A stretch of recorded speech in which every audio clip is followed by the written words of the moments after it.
Hello, I'm Daniel. I'm here with another video of a passage from the Chan Handbook. This is the text by Swanhua, and there's a link to get this book if you want it, okay?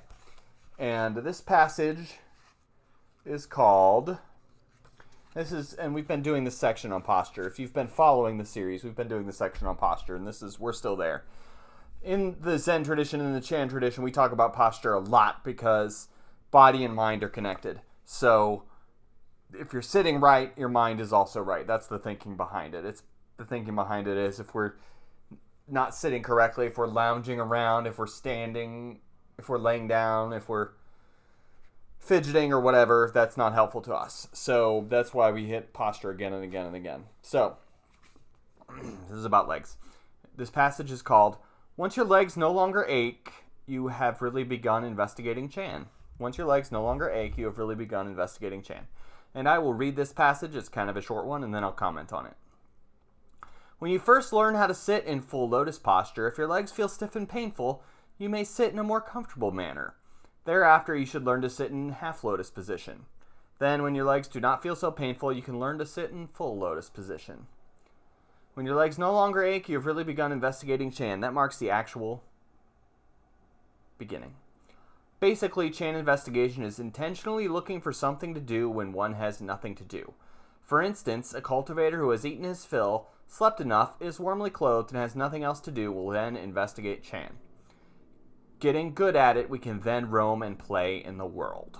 So, I am at that stage of sitting in the half lotus position. I haven't gotten to the point where my legs don't feel painful at all and I can upgrade to the full lotus. And Swanhua, he's being very traditional. He's saying, no, it's important that you sit exactly right. And again, the full lotus is, and I'm doing it with my hands, but what you do with your feet is kind of your feet on top of your legs. And what I do is the half lotus, which is kind of 1 foot on top, 1 foot underneath. That's what I do when I'm sitting.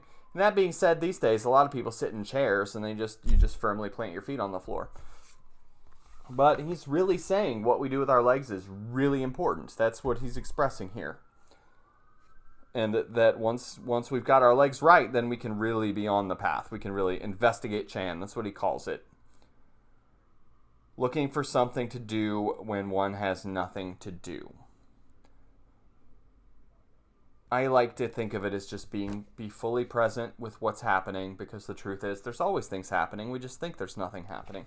That's how I like to put it, but he puts it as looking for something to do when one has nothing to do. Getting good at it, we can then roam and play in the world. So when we're not carrying all our baggage, when we're just able to be fully present, be mindful of the world around us, then we can roam and play in the world. We're not so hung up on our shit all the time. That's the point. So that's all I have to say for today. This is a short one. Once your legs no longer ache, you have really begun investigating Chan. If you can sit the full lotus, it's recommended. Do it. If you're like me and it's a little bit hard for you, half lotus is okay too. I always say the most important thing is to have a plan for what your legs are going to do, and don't deviate from that during your sit. If we don't have a plan, then it can be a point of fidgeting. So, that's it for today. Thank you for taking the time to watch this video. Have a good day.